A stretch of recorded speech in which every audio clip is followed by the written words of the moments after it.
So, Marco Caprai, good evening. Welcome virtually to Minneapolis, St. Paul in the upper Midwest of the United States. We are very, very excited to talk to you today and taste your amazing wines.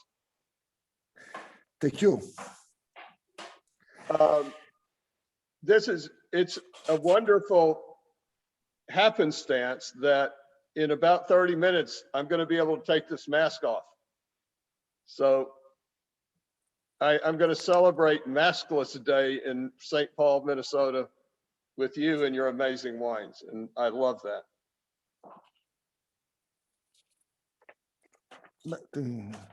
Thank you for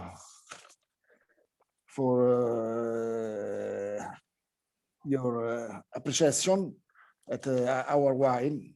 We make wine in Umbria. Umbria is a small region of Italy. It's the grand heart of Italy. You know, and, if you talk to us about that, if you ask the average person who knows a little bit about wine, you know, about a wine region in central Italy, almost everyone would say, oh, well, Tuscany. But then there's Umbria, and there's amazing wines from Umbria. Can you talk a little bit about what makes Umbria different from Tuscany? Because they're adjacent, but they're really, really different. But yes, Tuscany and Umbria was both a Tyrrhenic region. We have more influence from the Tyrrhenic Sea than for the other side, the Adriatic part. Umbria have a meteo, the weather of Umbria is a continental weather, and we have winter cold and summer hot. And this is a big difference with Tuscany, because Tuscany have more influence with the Tyrrhenic Sea, especially for the wine from the coast of the Tyrrhenic. We are in the middle of the country, and we are the only one region of the central Italy that we don't have any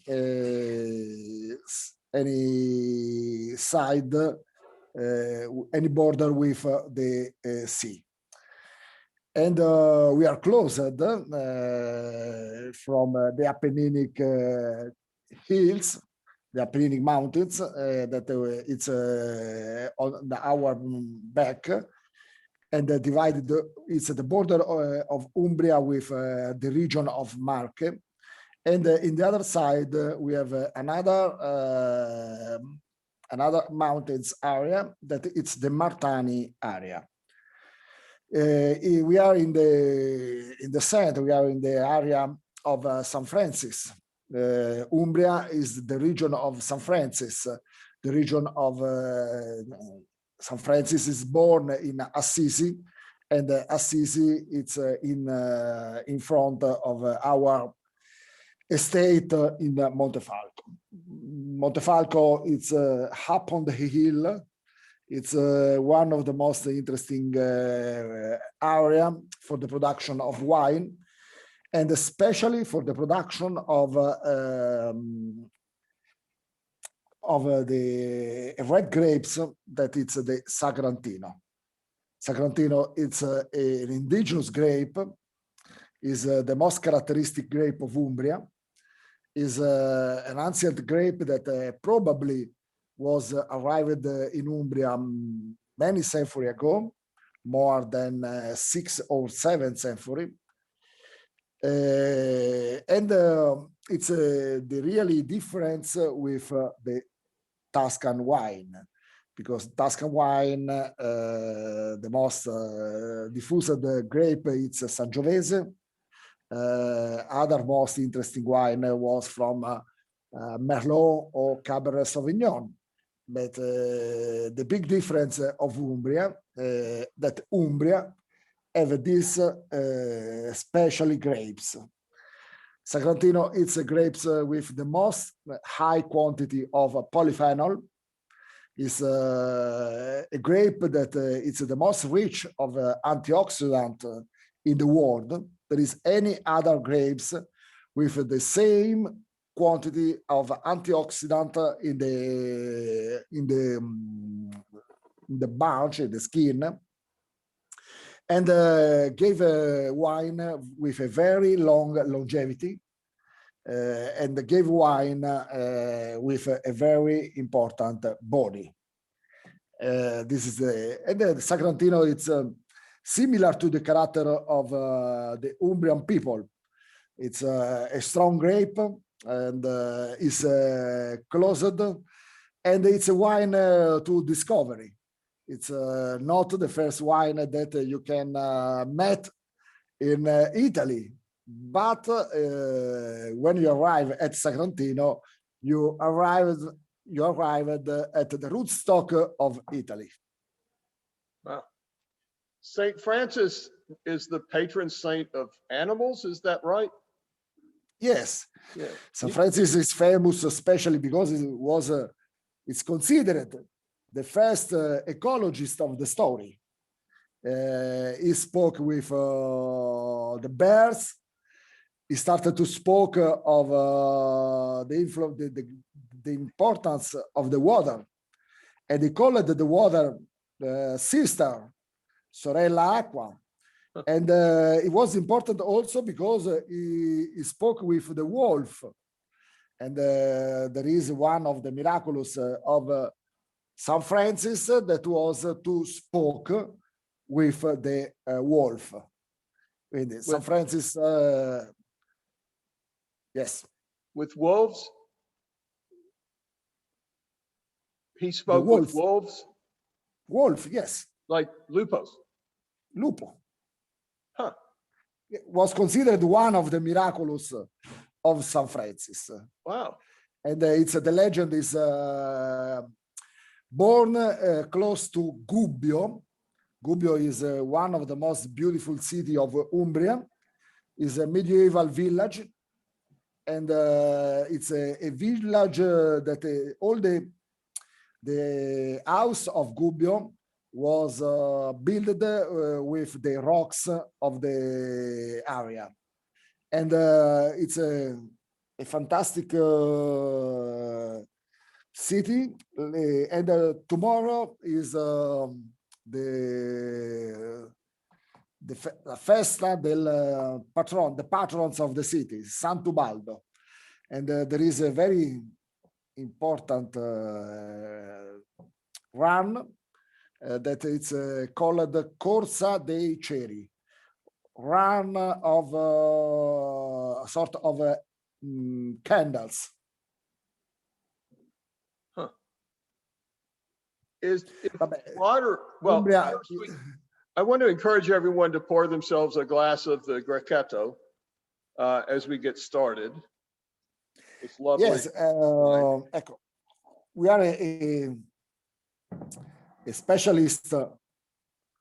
This is the bottle. It's the Grecante 2018.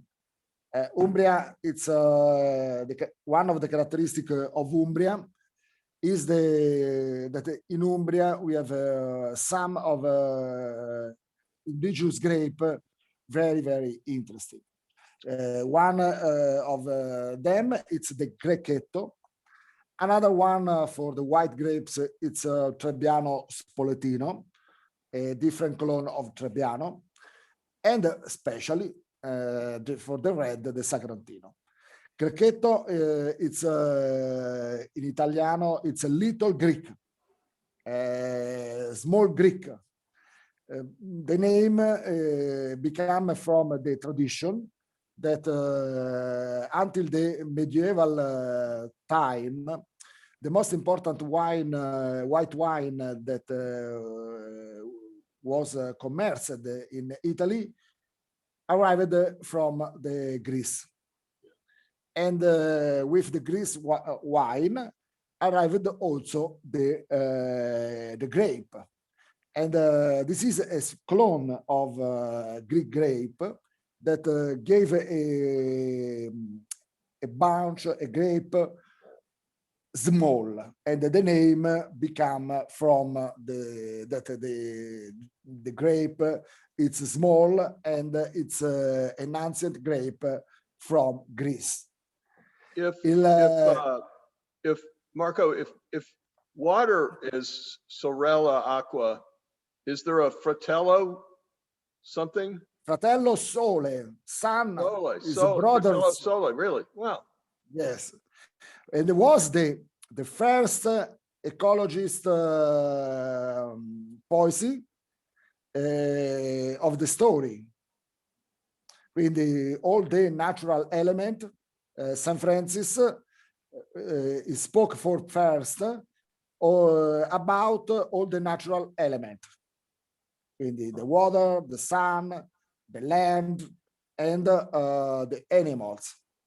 And today we know that the message of St. Francis, that today have more than 800 years, it's one of the most modern message of the story of the planet. Today, we spoke about sustainability, we spoke about ecology, we spoke about the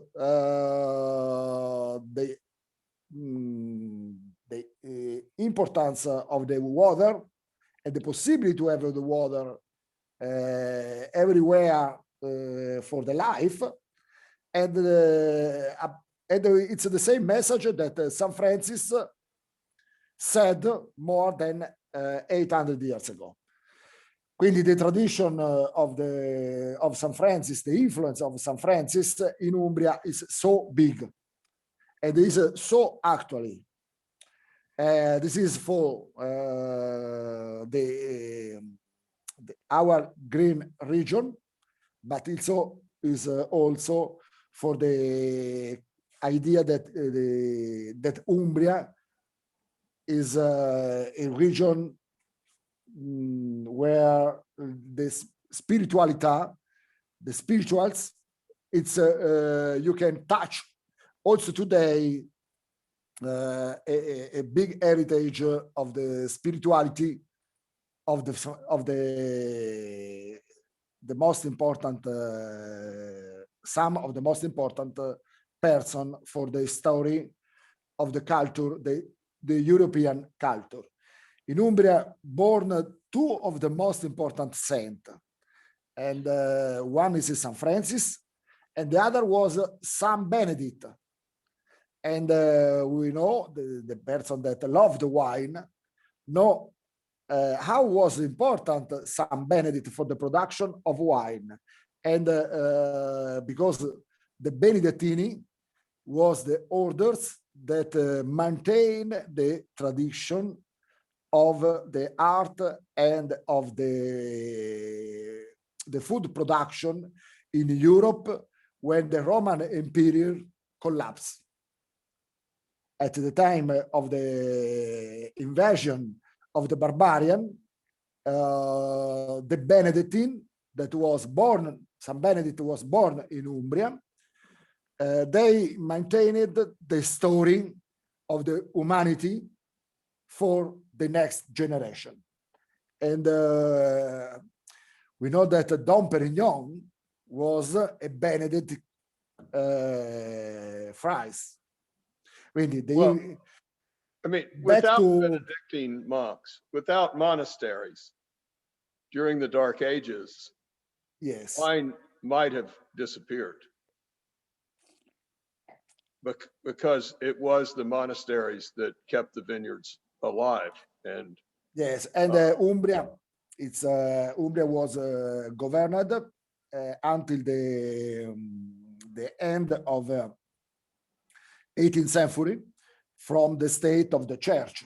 And in Umbria, also today, we have a very important cultural heritage.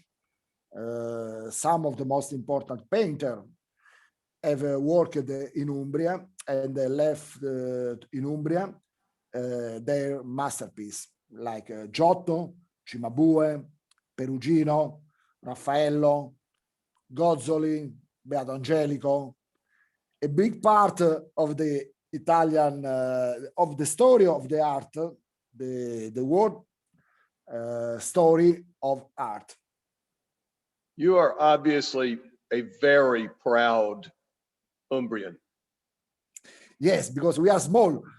We must be very proud of our small region and maintain the tradition and the quality of the product for the next generation. Does Umbria have a little bit of an inferiority complex relative to Tuscany? Kind of like a little brother and a big brother, and the little brother's always got his fists in the air trying to,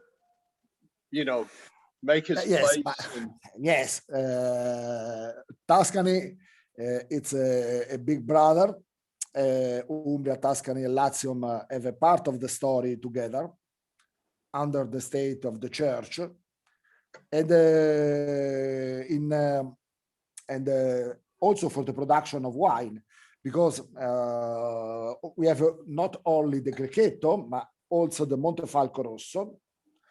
And the Montefalco Rosso, it's a traditionally blend, typical, similar to a Chianti blend. The blend of Chianti is Sangiovese, and at the time they used the Trebbiano Toscano and other.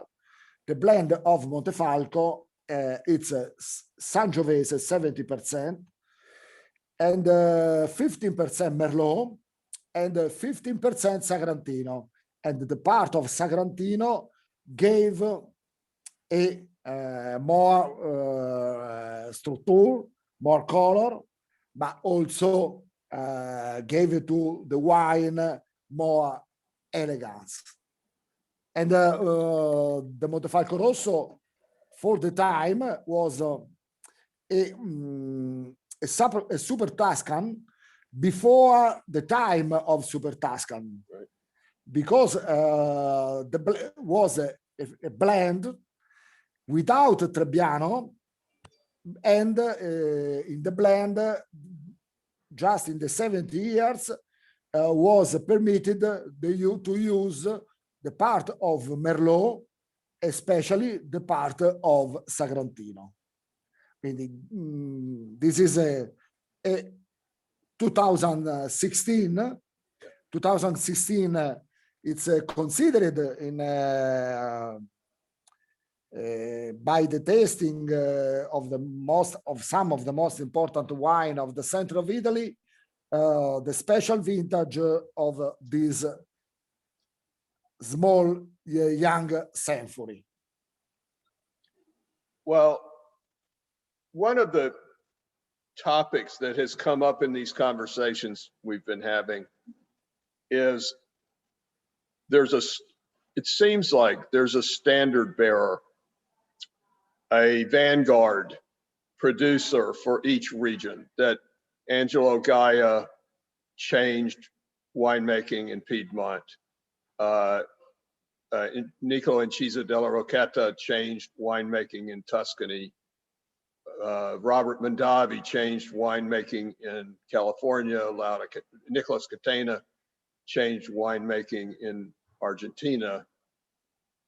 It strikes me that your father, and now you, are that for Umbria. Is that fair? Yes, I think that every one region have to become a wine region. It's very important to have a father, a person that want to make something of special. And this is, I think it's, I know very well Angelo Gaia, I know very well, I know them, Robert Mondavi. And I think all of them have made something of special for their land, their wine area.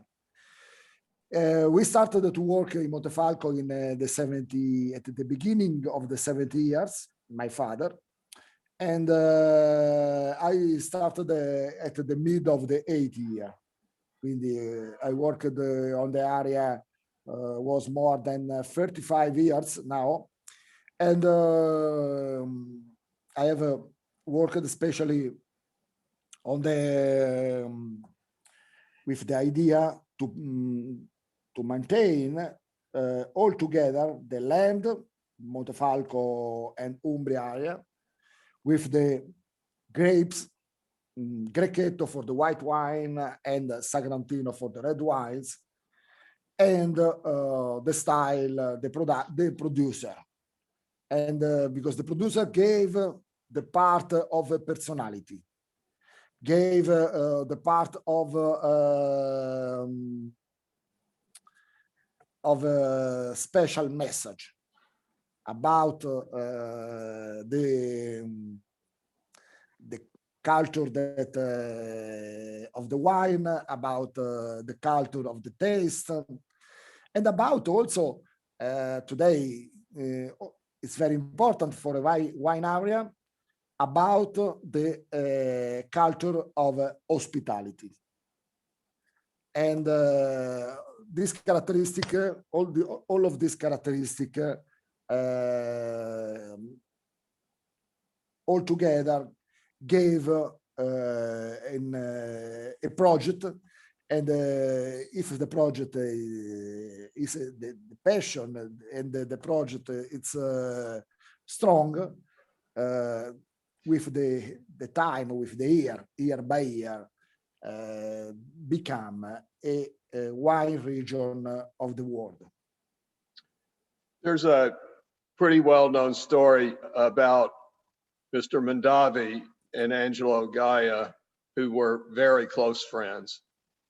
And everyone wine area in the wine region in the world have a patrons. Yeah. It's the same for a lot. It's impossible to think Montalcino without to think to a Brunello without Biondisanti, or to think to an Aglianico without Mastro Berardino, or and the same for France. This is a very strong message of the wine. The wine, it's the same of the person, and the wine, the area, and the person. This is the strong. You know, Mr. Mondavi approached Angelo about making wine together. And Angelo famously said, "That seems like to me a flea trying to make love to an elephant. It yes, but pleasurable for the elephant, and the flea might get killed." See, but probably Angelo was too young at the time. Did Mr. Mondavi ever approach you about making wine together? But I don't know today, no. Right. But Angelo said also to me this story, and I think that probably when he met Mondavi, Angelo worked only in Langhe with Barbaresco. Today, Angelo worked in Bulgari. He worked in Montalcino, and now he worked also in Sicily. Yeah, he has probably a project on Mount Etna. Probably the same question today. Angelo, the answer of Angelo probably was well, Gaia might say yes. I think Gaia has or Giovanni might say yes. you know, they were a lot alike. And Angelo and Robert, they're a lot alike. And I've spent time with both of them. They're you know, bigger than life, charismatic, visionary men. You know, Yes. you mentioned, you know, there is this thing about wine that it translates the specialness of the place where the grapes were grown. This Sagrantino really couldn't be anything else. If you taste it blind, so if you, I mean, if you think about Central Italy, Italian red wine, the first thing that's going to pop into your mind is, in most people's minds, is Chianti and Sangiovese. But then here's this wine made from Sagrantino. This couldn't be more different from Sangiovese and still be red. Yes, Sagrantino is totally different by the Sangiovese. And Sagrantino probably was arrived in Umbria, Montefalco, with the Franciscan friars many centuries ago.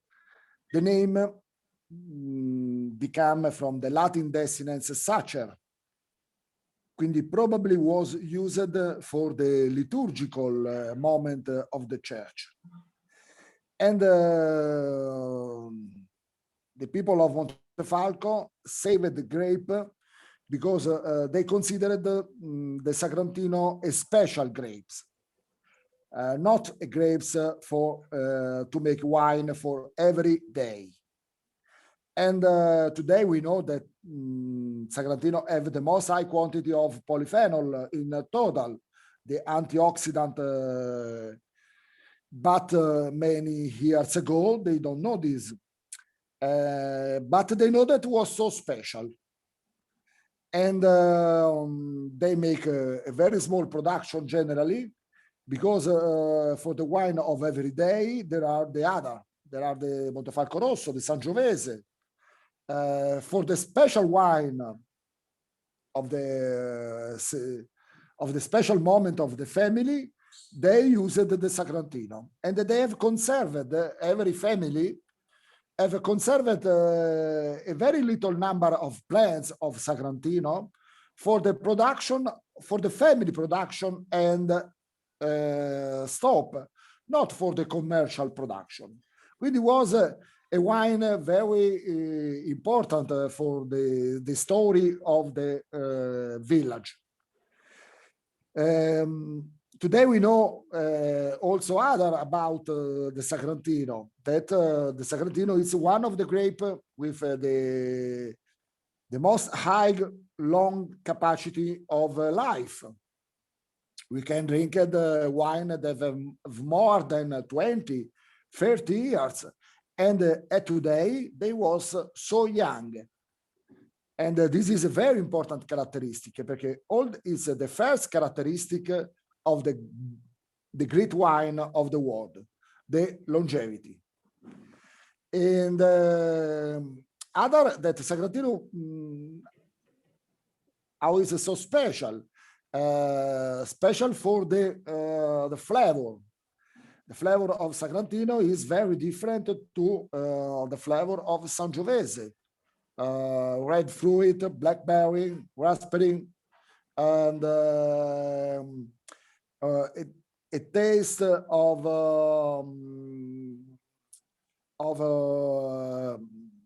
very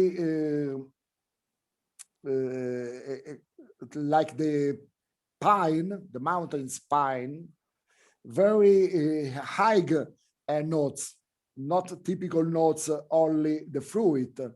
And after, at the palate, it's very special, because the wine is tannic but sweet, and it's round, and left the palate very dry. It's a wine to drink with food, with important food, with a steak. In Umbria, is typical to drink with the lamb, especially the lamb scottadito.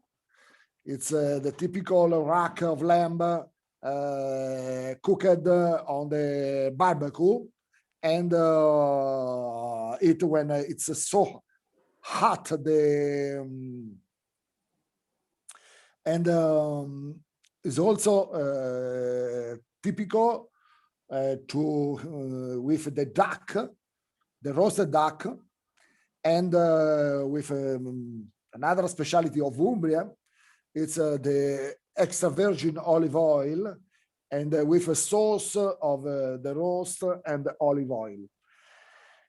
And at the palate, the wine is also so long. When you finish to drink, the wine remain on the palate for time and time. And when you have finished the glass, you have the taste. The taste is polished, and you want to drink one glass more.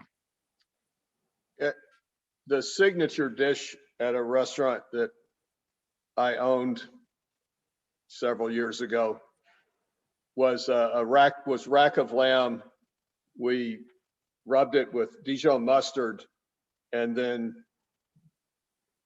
put breadcrumbs with rosemary and garlic and Parmesan on the lamb, which had adhered to the lamb because of the mustard, and roasted it and sliced it. And this Montefalco Rosso would be, I wish I'd known back then what a perfect wine it would be would have been with that dish, because it would have been the perfect wine with that dish. It's rich and concentrated without being heavy. Sorry? It's rich and concentrated. The Montefalco Rosso is rich and concentrated without being heavy. Yes, Montefalco Rosso is a wine to drink with a pasta. It's a wine to drink every day. For me, it's my special wine to drink every day.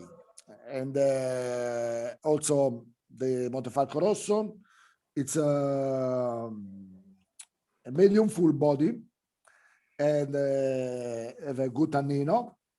The tannino of Montefalco Rosso arrived from the part of Sagrantino, and at the nose, it's more characteristic for the viola and for the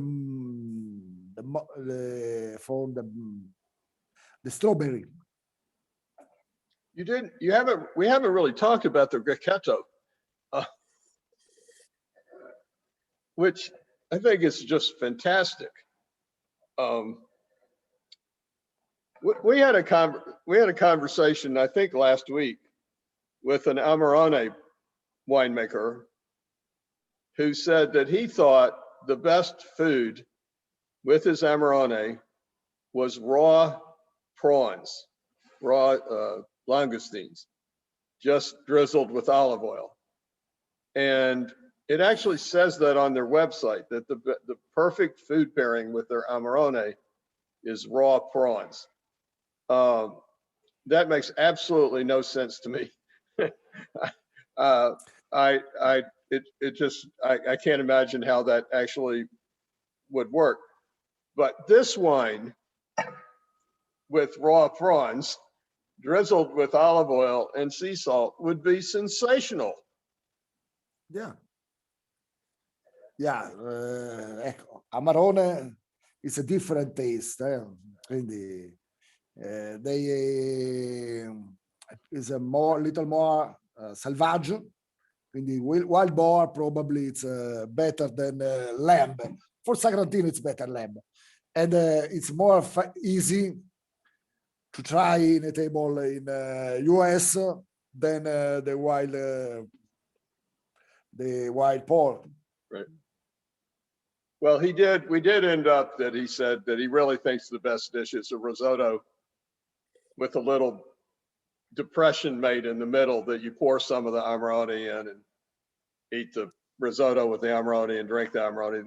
That makes a whole lot more sense to me than raw prawns with Amarone.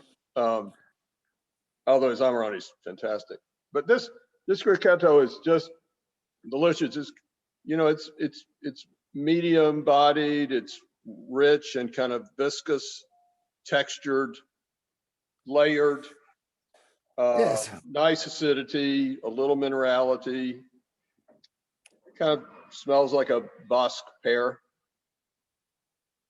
yes, Gricchetto. Allora, I said before that it's an indigenous grape. It's arrived from the Greek. Characteristic is that noise was good minerality, fruity, and tropicality taste. And the body is medium full body and have a good acidity. The wine is, you can drink also after 5-6 years, have a good capacity to aging. And with the maturity, gave more complex note of fruit, like peach, like apricot, and apricot little mature. And you can drink with fish, with pasta, with a ragu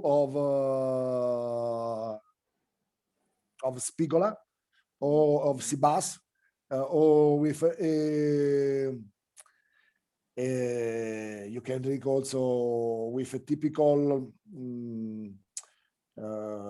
with a salad, a rich salad like niçoise, or with a Caesar salad. We're kind of in our restaurant here, which is called Osteria Inoni. We are pretty famous for our fried calamari, and just, you know, we don't really do anything with it. We just fry it and sprinkle it with some you know, salt and pepper. It's a simple preparation. There's no like fancy sauce on it or anything. This wine would be absolutely perfect with that dish. Yes, I think also with the fried calamari, because the structure of the wine is rich, and it's a good complaints with the calamari. So talk about what makes Montefalco such a special place. Such a special price. Montefalco is place. The price. It's the level of Grecante. It's a wine that you can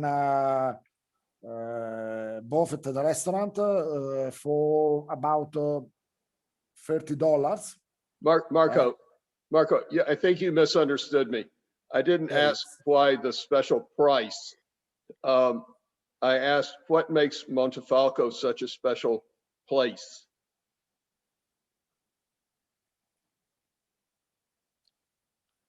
Me or Alessandro? You, Marco. But the special price for Montefalco? Right. No, the location. What makes the location of Montefalco so special? Oh, place. Place, yeah. Montefalco is a typical small village, medieval small village of Italy.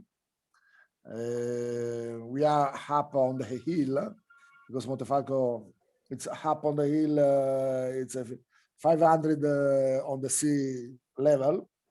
And in summer, it's a special for stay Montefalco in summer, because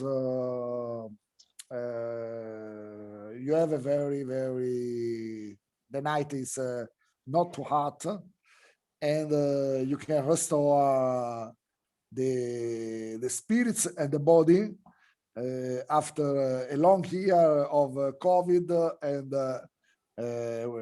the work. And in Montefalco, there are many good restaurants where you can drink good wine and taste the tradition, the food tradition of Italy.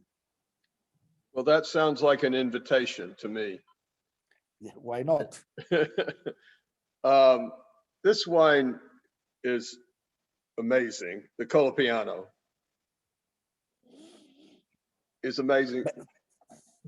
Is Sagrantino grown anywhere else in the world? But now, Sagrantino, after the success in Italy, that the 90 years, the Sagrantino started to become famous in Italy. And after this, many other farmers started to plant it in their area, their wine area. Today, it's cultivated in 4 different continents, because it's cultivated in America, in Napa Valley, but also in Texas. Is cultivated in Australia.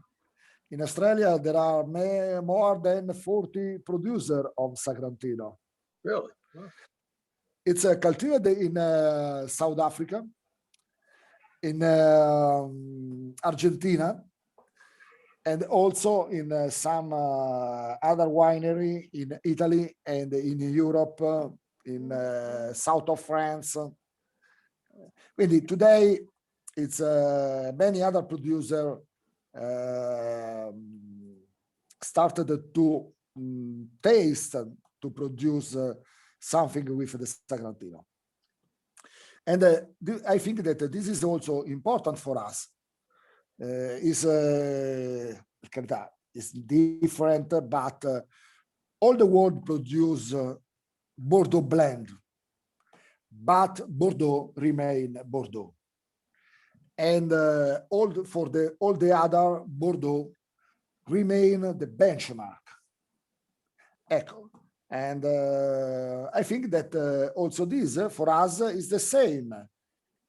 It's important that also other producers planted Sagrantino, and it's important that we remain the benchmark of Sagrantino. I've tasted a lot of wine in my life. I've been doing this a while, but I don't remember tasting Sagrantino from anywhere other than Umbria.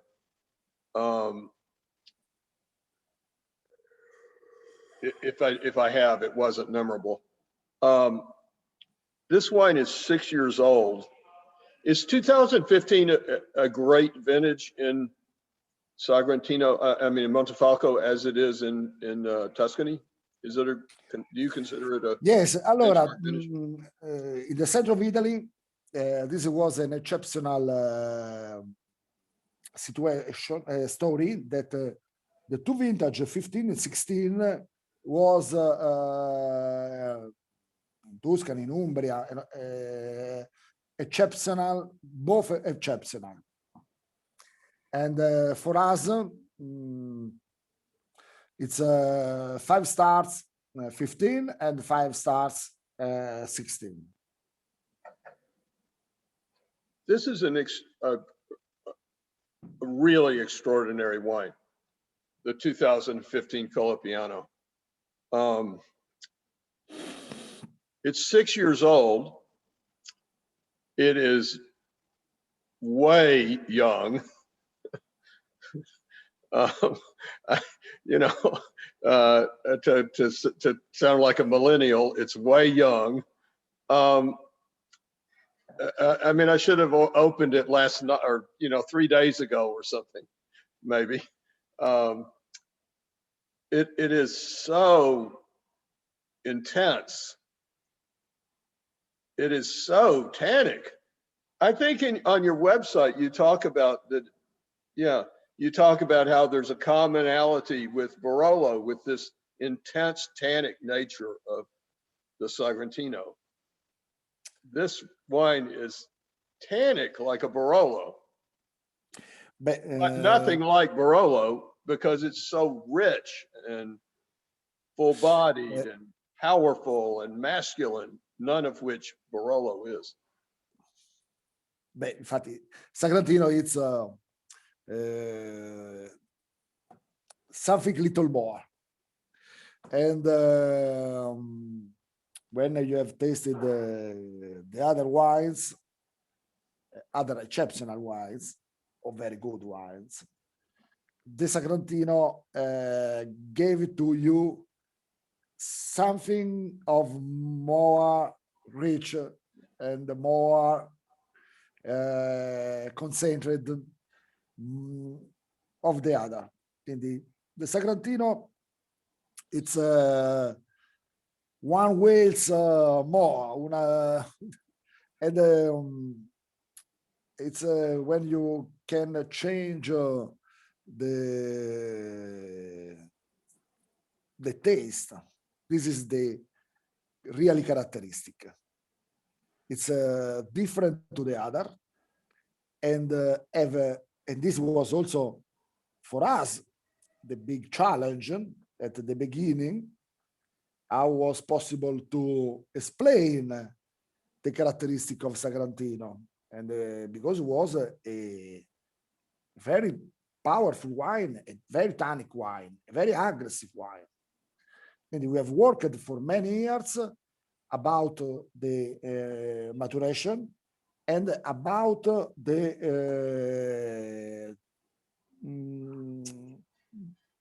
to have more round at the taste. And we have worked a lot in the vineyards. We have made a very strong selection of the best grapes of the area, the best vine. And we have made a clonal selection at the end of the 8th year.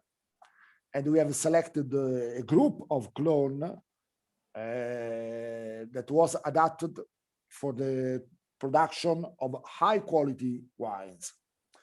And after we have changed the trail system, because when I started the Montefalco, also at the beginning of the 8 years, Montefalco, the vineyards have less than 1,000 plants per hectare. It's about 300 for acres. And the normal, in all the world, the quality wine, the trail system is not less than 6,000 plants per hectare, or generally also more. In France, in Bordeaux, it's traditionally 10,000 plants per hectare. And when we started to change, from the tradition of the 20th century to the tradition of today, the wine changed immediately.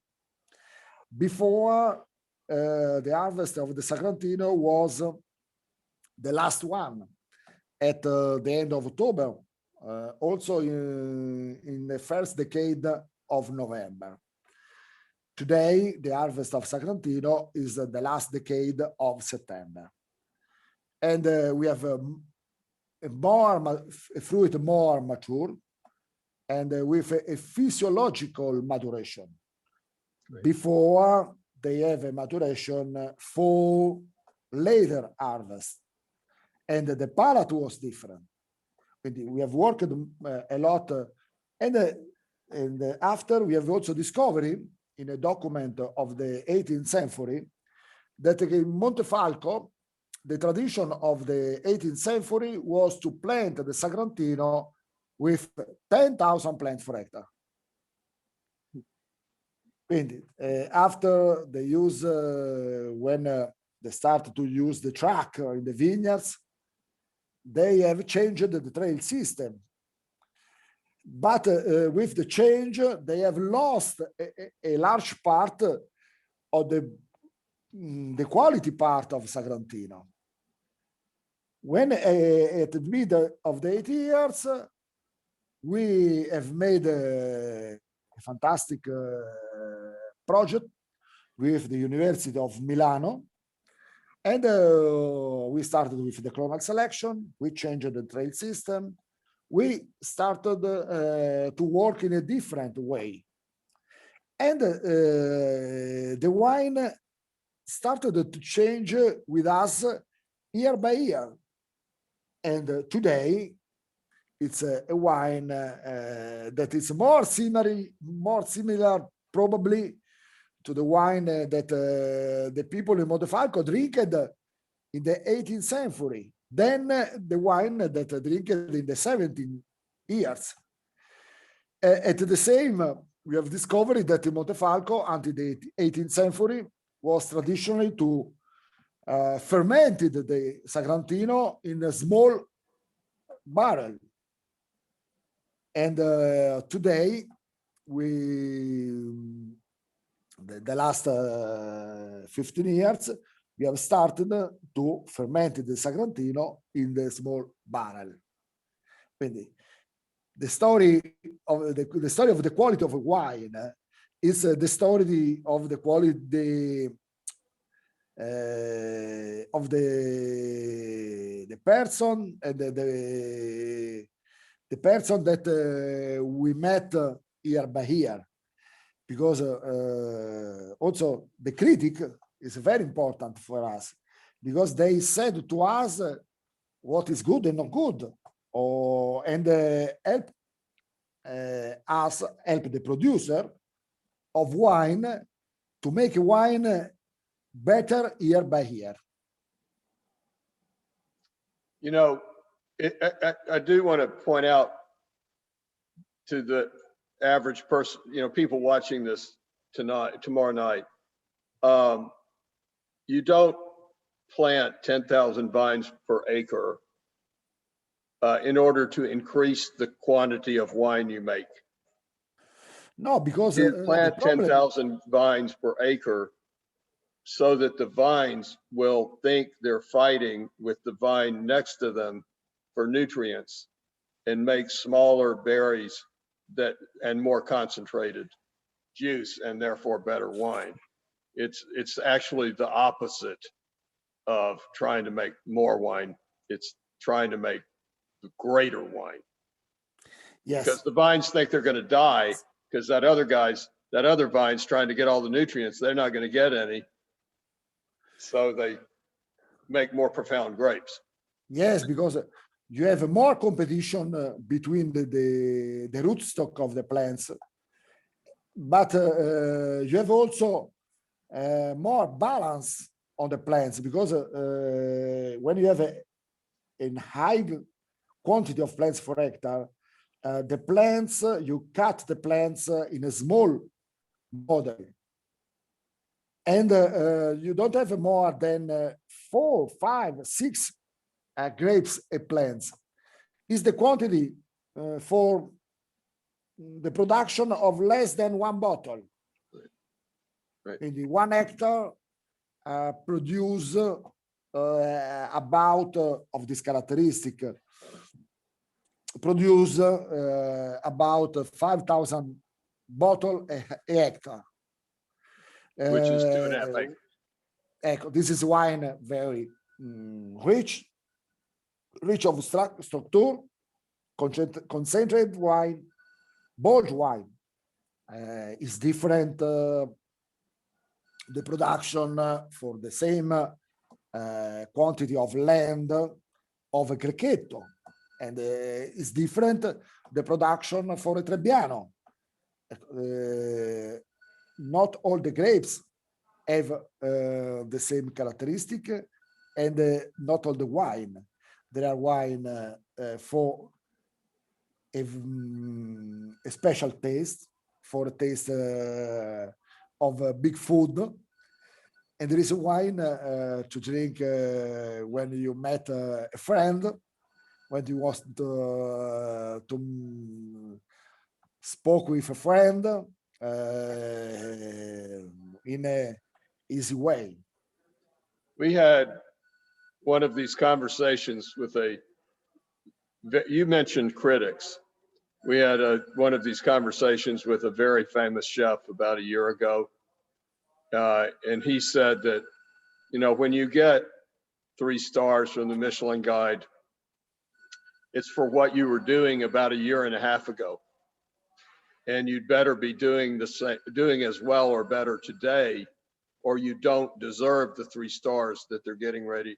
It's a responsibility to the Michelin Guide to perform today as well as you were performing a year and a half ago when they decided to give you, when they visited you a couple of times and decided to give you a 3-star rating. Otherwise, you don't deserve it, and you're betraying the confidence that the Michelin Guide placed in you by giving you this 3 stars. And which I just thought that was a remarkable statement by this incredibly famous, humble man. But we also had a conversation with a great South African winemaker named Eben Sadi from Sadi Family Vineyards. He makes such special wines. And he talked about you have to appreciate the bad reviews just as much as you appreciate the good reviews. Because, and he gets great reviews, really great reviews, because he makes amazing wines.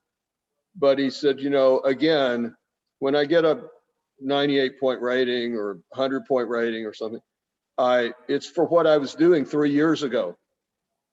But if I get a less than 95-point rating, it helps me understand what I need to do better.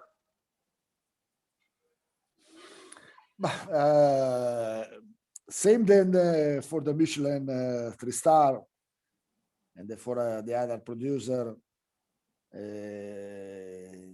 we have the same responsibility in the production of the wine, of the quality wine, for the not only for us, but for the area, for the region, and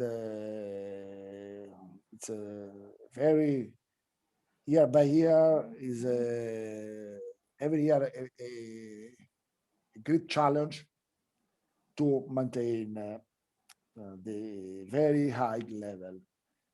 And also because we worked under the sky, and year by year, the situation is very different. This year, the last 8th of April, in Italy, France, arrived the big frozen and cut the production of 40–50%. Every year the situation change, and we must ready to have a different approach year by year. But we must maintain the quality level. And I think that it's a very important part of our activity. The wine, it's a beautiful activity. We are farmer first, and second, we are producer of wine. And we have a very big responsibility, and we hope to maintain year by year this. And for the future, we have some project. We started to work also with a special consultant. It's Michel Roland, because the challenge to make a great wine, it's one of the last romantic challenge. So wait. So I can't believe we're an hour into this and you've just mentioned that Michel Rolland is going to consult with you in your winemaking. That's amazing. That's an amazing revelation. You know, Michel Rolland is really famous for making a certain style of wine. Le Pin in Pomerol. Michel Rolland is the most expert winemaker of the world. And the experience of Michel Rolland, it's probably unique. There is no other man in the world with the same experience. And I think that we are arrived at a very good level, but every year we must make a little more better. And for this, it's important to have the contribute of the person that have more experience than us. We have the experience on Sagrantino, but we don't have the same experience in the production of wine. And in Italy, we are all expert of soccer, no? Or the Italian was trainer. But it's this, for me, it's a metaphor for our story that is a part of the concept of the soccer. And the competition in the wine, it's a world competition. The wine is not good because it's Italian. The wine is not good because it's France or because it's American. And to make it better, we must accept the challenge to have a different contribution from a person that have other experience. Do you feel a responsibility to be the leading producer in Montefalco? I mean, if assume, I mean, this isn't going to happen, but if assume that Michel Rolland said, you know, you can make a lot more money, if you just make a lot more wine and it's, nobody will really notice, and you can, you know, you can get rich just making really, really insipid, boring wine, but you'll make a lot of money. But do you feel the responsibility to be the guiding, the leading producer in Montefalco? Because what would happen if all of a sudden Arnaldo Caprai wasn't making world-class, magnificent wines in Montefalco? What would happen to everybody else in Montefalco? I mean, do you feel that responsibility? But it's a responsibility, but I think that today the challenge of the wine production is a world challenge. Every country where it's possible to make wine tried to make a great wine. In US today, all the 50 states of US have a production of wine. The same is for the new continents.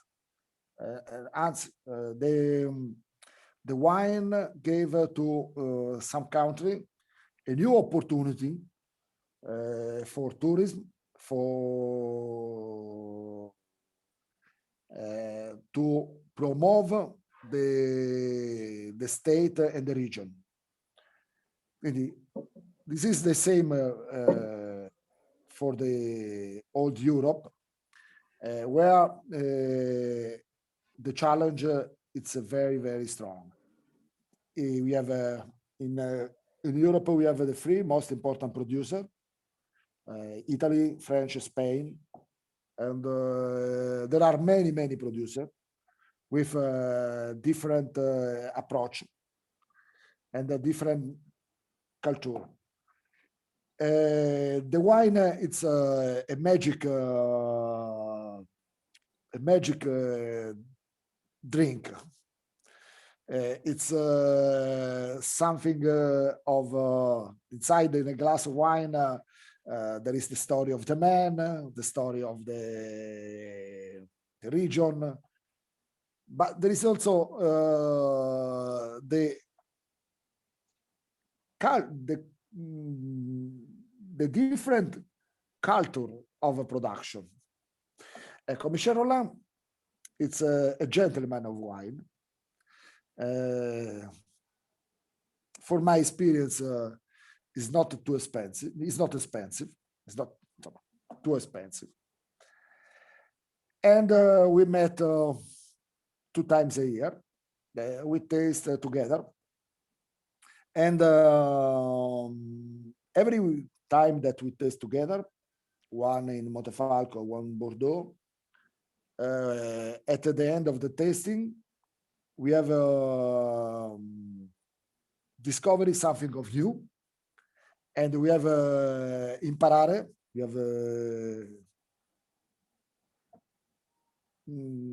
have a new something of new for our activity. But this is, I think, it's the part of the collaboration is the really important part. After the tasting, we know something more than before. I mean, he is unique in that he makes some of the greatest wines in the world all over the world. So he Yes. makes, some wines that are. At the meantime, you have a vision of the world of wine. Right. Because we produce wine in California, in Argentina, in Chile, in France, of course. He produce some of the most important Italian wine, because he produce Masseto, Ornellaia, and Lodovico, the new adventure of Lodovico Antinori, and Caprai. And we are very proud of this. And but especially we are very proud because every tasting with him, he left to us something. He left to us something more for the experience and for the taste. Is your father still alive? Yes, my father still alive, have 89 years old, and today he's not in the business. And my father, when in the 70 year, when all the other left the countryside, was a time in Italy very particular. My father started with the project of the production of wine in Montefalco with Sagrantino, Grechetto, and Sangiovese. And the vision of today, time is different, but we have maintained the same vision. Well, you know, I've been having these conversations with people like you for, you know, since last March, once or twice a week. And as a result, I've tasted a lot of real, and partly thanks to Allison, I've tasted a lot of really, really amazing wine in the last 14, 15 months with some of the greatest winemakers in the world. I mean, you know, I've had these tastings with Gaia and Lauda Catena and Trimbach, and, you know, on and on and on. Joel Peterson from Sonoma, and, you know, Larry Stone from Oregon. Great winemakers.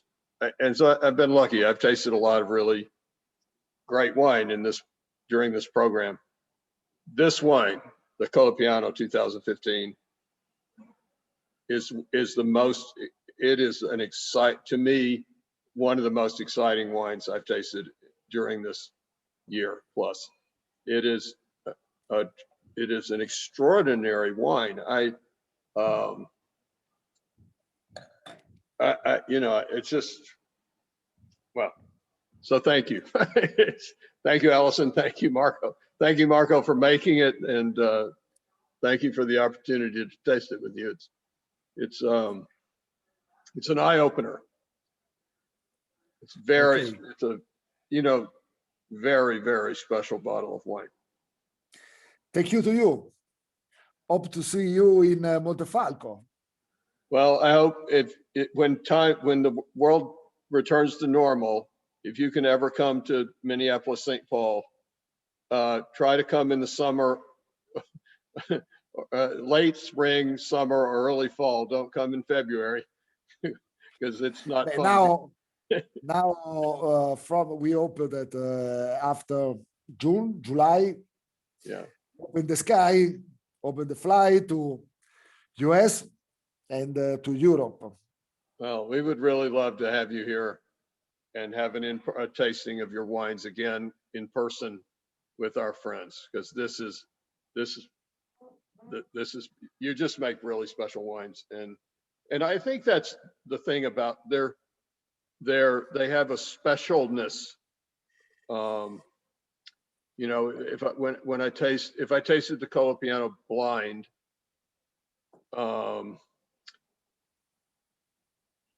it could only be one thing. It couldn't be Merlot or Sangiovese or Cabernet Sauvignon or Malbec or Zinfandel or whatever. Easy, Sagrantino. You know, Sagrantino is different. You know, I talk about, sometimes I try to help people learn how to blind taste. I'm more used to do that than I do it now, but a lot of times I say that it's like when a sculptor is given a block of granite.